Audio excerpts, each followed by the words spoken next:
Welcome back to the Swordsport Podcast, looking at the world of fencing through the OSU fencing lens. I'm Don Anthony. I'm your host today with my guest, Albert Bagdány. Albert, welcome to the podcast. Thank you, and thank you for inviting me. So, Albert, you are a first year here at Ohio State, but technically a junior, very experienced fencer. I'd like to just get to give the audience a chance to get to know you and really get an idea of what your journey has been like to get to OSU. So let me, first of all, where are you from? Yeah, I'm from Hungary.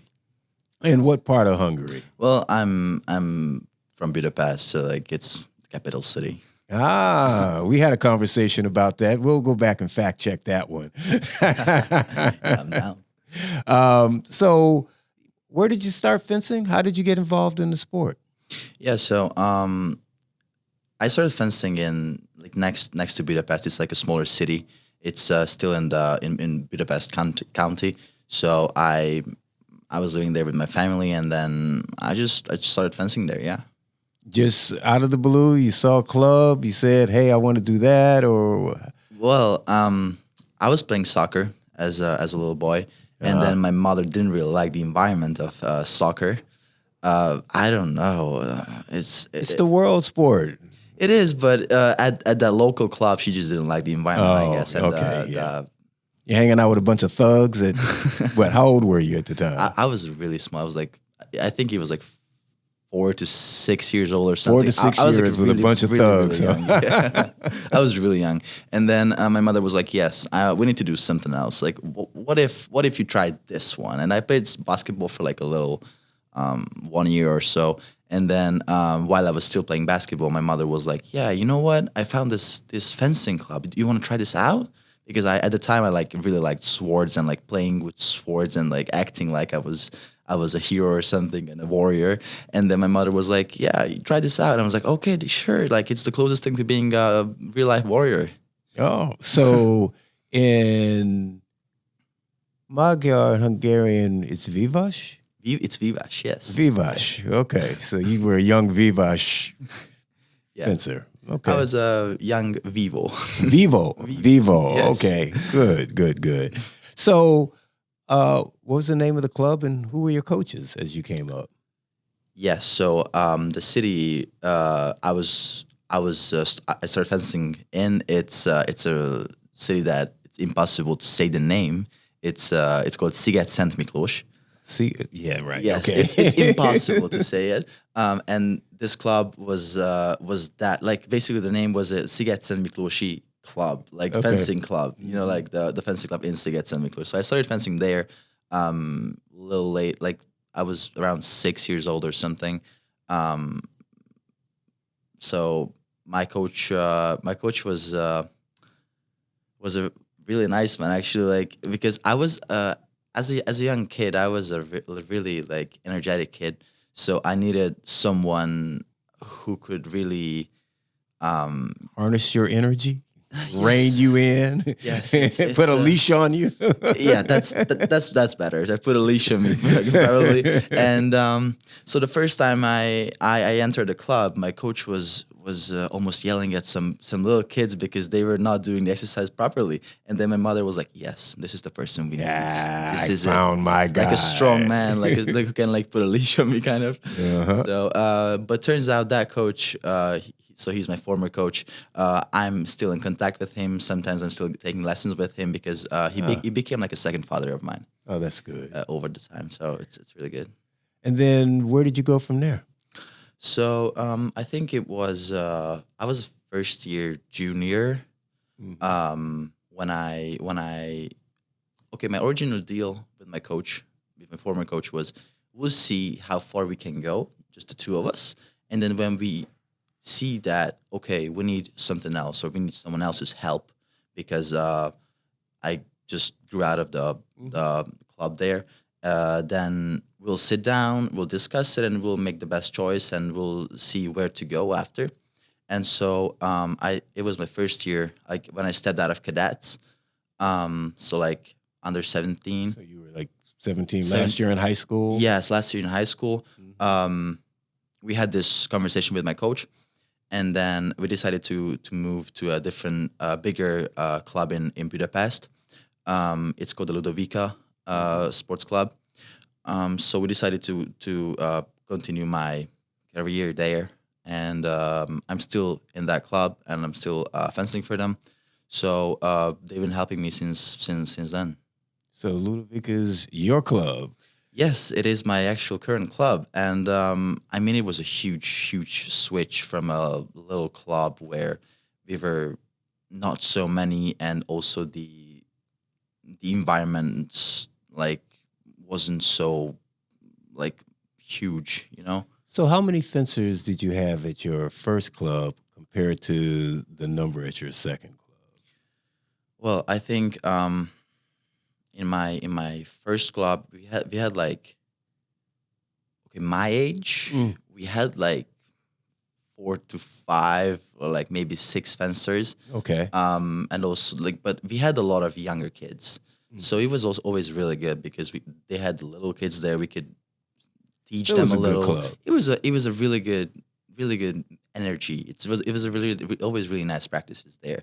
And then to the club where I moved to, I had actually the national team training there. Like my age, like the current junior national team was training there at the time because everybody was from Ludovica Esce. Ah. So it was a huge change, and it was such a bigger environment, and then all the facilities that I could use. So I think I had like 20 people to train with. Okay. So it was a big change. And that was just your age group. Yes, it was just my age group. Yeah. Okay. So that's when you started getting good, really good. Yeah. So what is that like so, my history, my fencing masters, from the time I graduated from college were all Hungarian. Oh, So, as I would say, Hungary is the motherland, especially for saber fencing. oh yeah. So, but what is it like to actually grow up in that environment and then get to the point where you are one of the top juniors in your country? Well, it's difficult. It's like a really difficult place to grow up in, especially because it's so competitive. Mm-hmm. Hungary is still like a really small country compared to the U.S., for example. Like we were tiny, but still, having that amount of good fencers at such a small place, it makes us really competitive all the time. And so usually we're able to train together every week. Like the national team, the top of the country, trains together like several times a week. So it's hard, but I mean, in the same time, it creates a really good bond between the people. So I could not imagine it any other way, you know? That's pretty cool. So you got through that. You did a couple of years at the university in Budapest, and then somebody came knocking at your door. So why Ohio State? Well, that's actually an easy question to answer, because I was still in high school when I had this original thought that, okay, I at some point of my career I want to train in the U.S. or go to university in the U.S.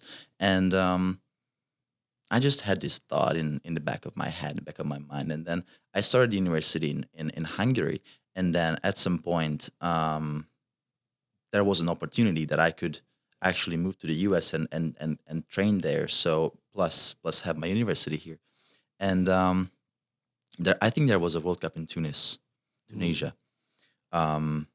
when Elvis just came up to me, and he was like, "Okay, so you want to come to Ohio State?" He's a pretty straightforward man. We love him that way. And he was like, "Okay, so let me talk to you for a second. Do you want to go to Ohio State?" I was like, "Well, wow. First of all, wow. And then, yes. So okay, Well, talk to me. Talk right. to How me. does that happen? Yeah, like talk to me. And then he was like, yeah, okay, like I think I could teach you so many things. I think you could improve so much here with me and then with the Ohio State team. And I was like, well, wow, like that was the first ever time when someone actually came up to me, like a coach came up to me and was like, yeah, I want you in my team and you would be a very good fit to the Ohio State University and the Ohio State team. I think you got that part right. Yeah. So what has it been like now? First of all, what was that process like of going from that introductory conversation to, and I know it was not the easiest, but all of the going, transferring, moving, getting from Budapest here in the institution. Just give me a small snippet of what that was like for you. I think I can say that it was rough. Hmm. All the process, getting here and getting into the institution, like just getting signed up for the Ohio State University. Like as a transfer student, it's always really difficult to like transfer credits and evaluate credits and then see how we're standing.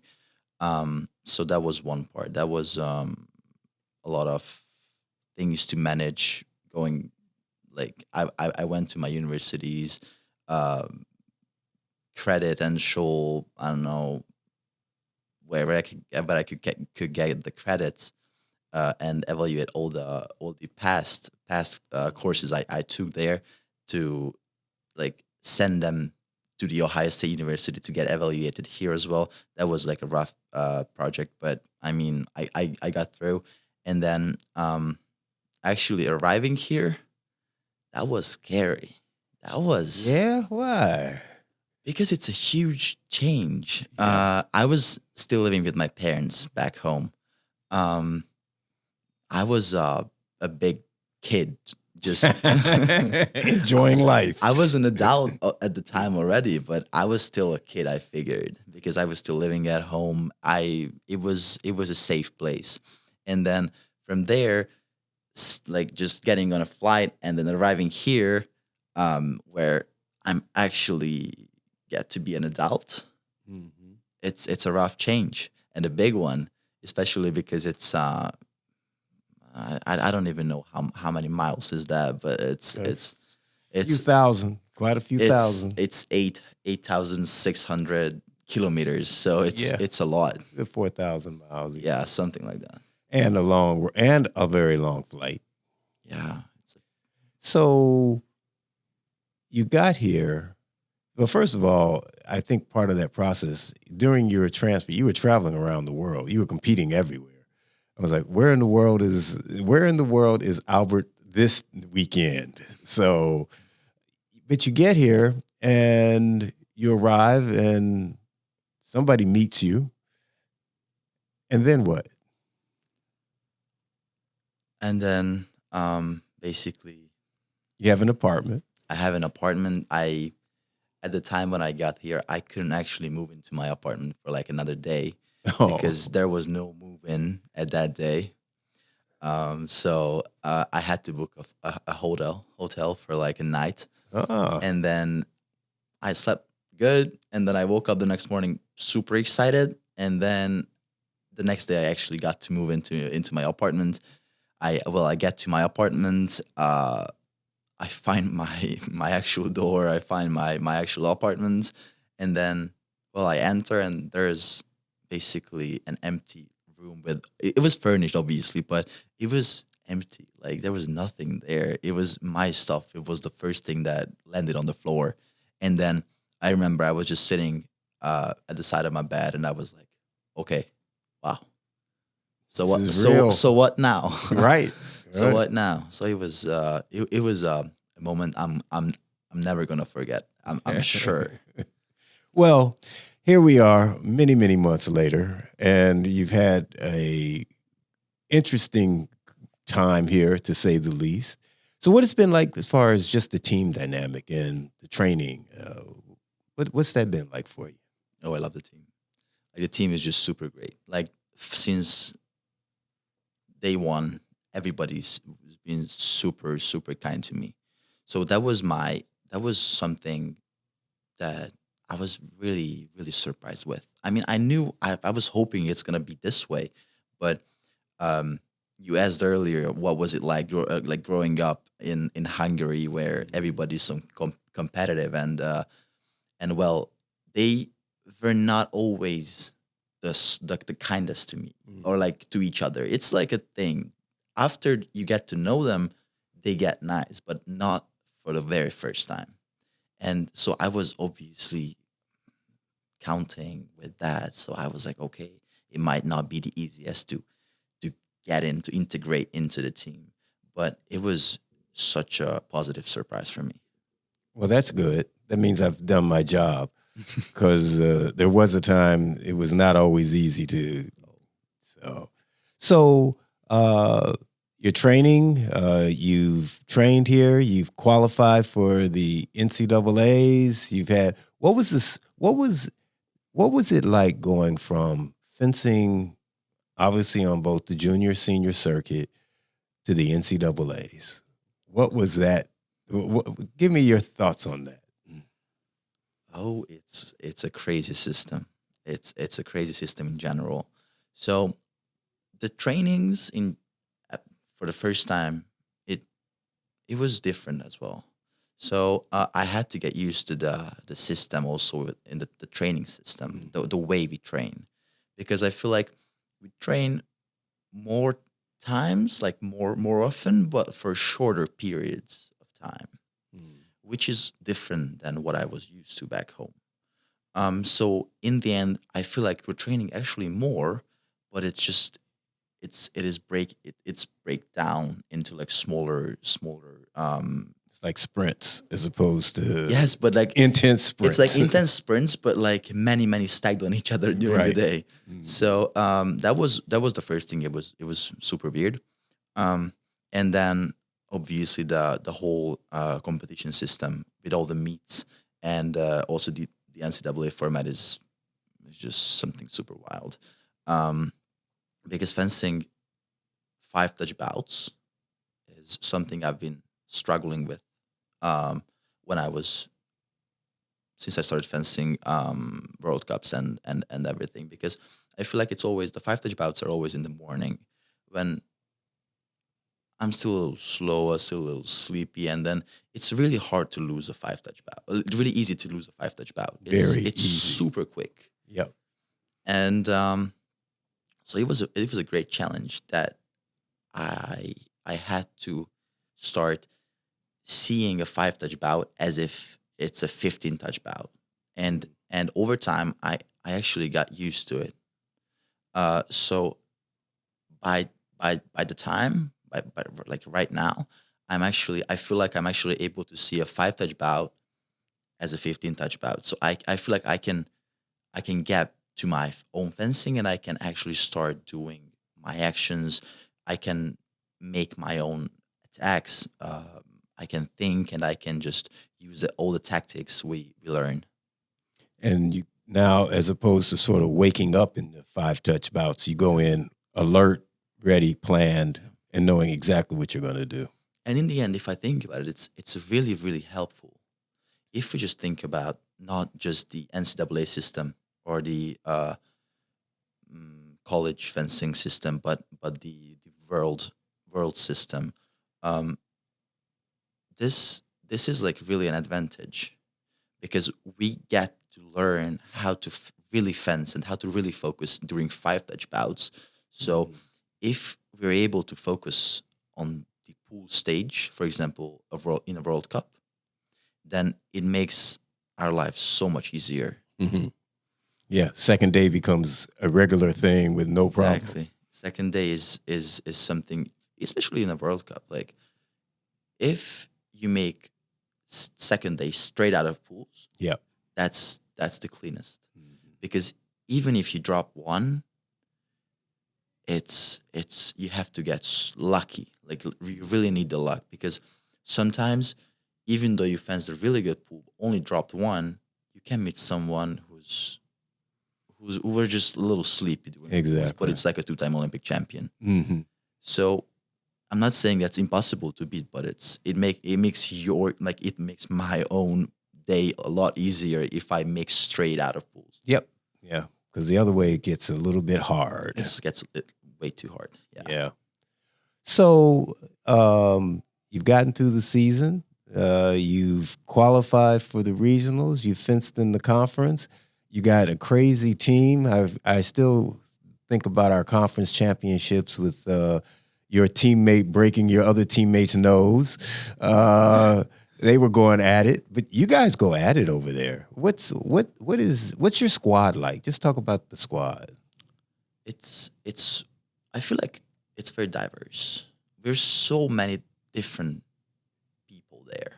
Yeah, but like where are you guys from? We get like 2 American guys, a guy from China, another guy from Brazil, then it's me from Hungary, and then we got another guy from Egypt. So it's all right. It's so different people, but somehow we have the same will, the same willpower to we just want to win. The drive is crazy. Like the whole season, we learned how to work as a team because we realized if we're working together, we can make really, really, really good things. Mm-hmm. So, and as you said, yes, during conferences, we were really going at it. Oh yeah. So I almost got my toe broken, and the next time, and then the next bout, the guy who almost broke my toe got his nose broken. So it was just wild. I've actually never seen anything that crazy between like teammates. It was intense, but that really shows that how much we want to win, because we're teammates. But as soon as we step on the strip, as soon as the mask goes down, we're not teammates anymore for that short period of time. Right. And then we take off our masks, and okay, I mean, if our nose is not getting broken, then we can shake hands happily. But they still shook hands, even with the broken nose. Exactly. And all the blood. Yeah, that was a little bit crazy. That was intense. Intense. So now that you are at the end of the season, we've gone through postseason. The regular season was a little different. Your first match was, where were we? St. John's? St. John's. Yeah. Oh, and you guys beat the current national champions first match. Yes, we did. Yeah. So what was that like? Well, I've never fenced a meet before, so it was my first ever meet. And people were telling me that get ready, prepare, because St. John's is intense. Yeah. I'm like, yeah, you know what? Okay, I'll be ready. Well, we got there, and I'm like, whoa, okay. So that's what people were talking about. Like, this is intense. And then I think we had a great warm up. We were like the team spirit was high, and then we just really wanted to fence and fence good and beat good people. So that's how we ended up beating the national champion on the first round, which was a really great experience. I feel like I fenced good, so I feel like it gave me a huge amount of confidence that okay, so I'm in this system. Even if it's a crazy system, I can still fence good. So at the end of the day, it's just another bout. Even though the systems are super different, all with the timeouts. Oh, right. Oh my God, the timeout. Timeout in the 5-touch bout. When I first heard about that, I didn't know what to say. Like I was like, that's not real. But actually, it's quite a good thing. Like sometimes it saved me during some bouts. Like when Elvis calls, okay, timeout. Oh, thank you. Like just talk to me, please. Right. Let me get my mind back where it needs to be. Just give me just a single second. Yeah. Reset. All right. So, getting ready for the NCAAs, regional qualifiers. regional qualifiers were not the easiest. What was that one like? Um, it was also an interesting competition because I didn't know what to expect. I went there thinking, okay, I want to win. I want to beat everyone, like I do always. Like that's my mindset. Um, but when I really have to fence everyone, and I mean every single foilist guy there, There were some good ones. and there were some good ones. A couple of former junior world champions. There were some medals there. There Yeah. were some medals there. Yeah. And it was really challenging because I got ready. I felt super ready. Then the start got postponed for like 2 more hours. Right. So that was also something that I had to adapt to. I was like, okay, like reset now. I had to get a little loose because I was so focused at a time. I was like, okay, I can stay in this focus for like 2 more hours or who knows how much more. And so I was like, okay, let's just get loose. Let's just eat something, get some drinks in, stay hydrated. And then I had to warm up again. I had to get ready again, get back to the mindset. And I mean, starting with your own teammates, right, or against your own teammates, it's always really, really different. Especially when we're fencing each other every day, several times, over and over again. I think it's unfair. Yeah, it's the worst. Because as much as I know them, they know you. They know me the same amount. That's right. So it's not a real match. I even knew what they're thinking right now. Yeah. It's terrible. How their nerves are working, Yes, exactly. Where to push the buttons. Yes. Of course, they're trying to push yours at the same time. It's intense. So, and it was that way every round, too. Every pool, you had to fence your teammates first. Yes, exactly.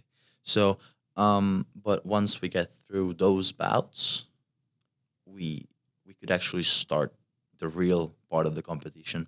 And then after we finished fencing each other, we were like, okay, it's a team talk right now. Yep. Because this was the part when we were competing against each other, and now from this part on, we're cheering for each other because we're still a team and we're remaining a team no matter what. Absolutely. And that was a huge help, I think, for all of us. Mm-hmm. Because whenever anybody was fencing and then our coach wasn't there because he was coaching another teammate, then the two of us were like standing there and like coaching that other person who was still fencing on a different strip.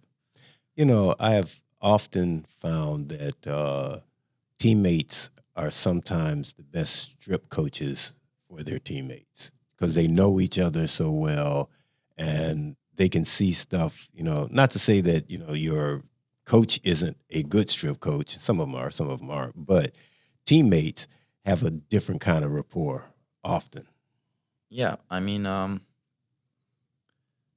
coach is a good strip coach, mm-hmm. but they not necessarily know us as much as we know each other. Mm-hmm. So as you just mentioned, I know what the person likes or how he likes to get coached. So I might just be able to say something that helps more because I know how he likes to hear that thing. Mm-hmm. So that's what can make the difference, in my opinion.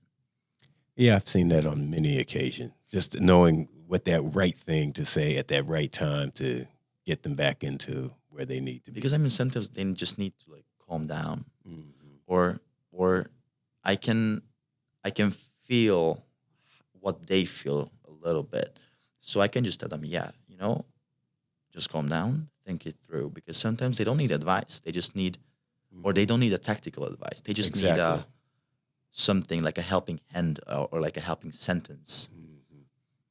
So, getting ready to go to the NCAAs. Your first bout will be your teammate. Yeah. I watched you guys fencing, either today or yesterday. You guys are going at it. Both came off broken hands because you've been going so hard.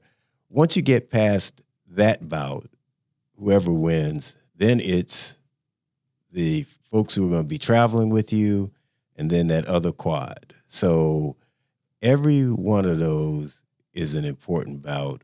How do you prepare your mind for that experience? Yeah. NCAAs are like, it's all mental. Yep. I keep hearing that during practices, even especially this week and the last week. I think especially because it's only 5 touch bouts in the most of the time until the the quarterfinals. Yes, until the final semifinals. Yeah. Until the semifinals. It's gonna be really tough because to refocus again and again and then rest and then refocus again and refocus again. It's gonna be really challenging, but I mean, we know what we can expect. Mm-hmm. So I think everybody has their own techniques and tactics, how to get their mind right, how to set it right. And keep it right. And keep it right. And because like set it is one thing, but like if you're not able to redo it, then it's not gonna work. So I mean, it's gonna be really challenging, but I'm really looking forward because one of the main goals of mine, like, and this was before even I came here, is that I want to fence these people. I'm here to improve, but to fence these people, because I also heard that this is one of the most stressful competitions out there. Hardest competition in the world. Yeah, I also heard that. And I don't know. It just gets me so excited. And I don't think I'm nervous. Obviously, I'm going to be the morning of the competition, or at least a little bit, because we have to be honest. That's healthy. That's healthy. And if you're not nervous, that's a problem there, because you don't have a little care. nerves. That's right. Little nerves are always good because it keeps you aware. But I'm really excited because this is why I came here. Like, I want to fence NCAAs. I want to experience this stress, this craziness that it's gonna be going out there. Like, I want to just battle. I want to go to the battlefield. So, getting ready to go to the battlefield, I'm going to wish you a lot of luck on that battlefield. I think I think the one thing that I always say is, it's what you wanted to do. Make sure you enjoy the opportunity to be there and savor every moment. And then most importantly, just realize that this is not a sprint, it's a marathon, but it's got a lot of sprints along the way. So I want to ask you like a couple of last questions. First one. So of this time you've been with us over this last year, what's your most memorable experience? Ooh, that's a hard one. Wait, I have to think about it a little, because it's so many really good memories. You can give me your top 2, top 3 if you want. Well, winning the conference championships is definitely one of them. When we were celebrating there with the team, first of all with the squad, and then the overall team, it was wild. Like the emotions, and also in general, that was the first one, and the second one is going to be just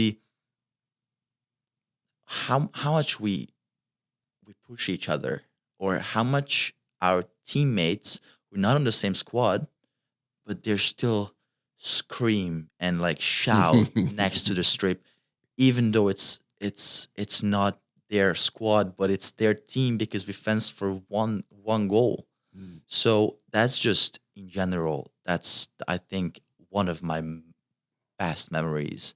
That it doesn't matter. It literally doesn't matter who's there from my team. It's gonna scream and shout their lungs out and when I'm fencing and up the strip. Full support. It's unbelievable. Well, thank you for sharing the memories. Any closing thoughts? Well, I'm just gonna say I'm just really glad that I got to experience all this support, and I feel like the system is also gave me a lot. It shaped my mindset, and I was really hoping that's gonna happen, but I came to the conclusion it actually is happening, and it still goes on. Oh, that's great. Well, it's been a pleasure having you. Thank you for being on the show today. I'm Don Anthony, and this is the Swordsport Podcast, looking at the world of fencing through the OSU fencing lens. My guest, Albert Bagdány, and great Hungarian foil fencer. Looking forward to seeing how you do in the NCAAs, and good luck. Thank you very much again. Thank you for inviting me.